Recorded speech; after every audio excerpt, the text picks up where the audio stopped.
Elizabeth here with Country Peony, and today I'm so excited to partner with Woodpeckers Crafts to bring you a Mackenzie-Childs-style Easter decoration.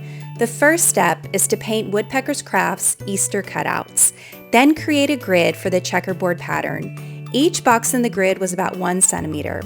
Then use a paint pen to fill in and create the checkerboard pattern. Have fun with the pattern placement, like I did with the bunny.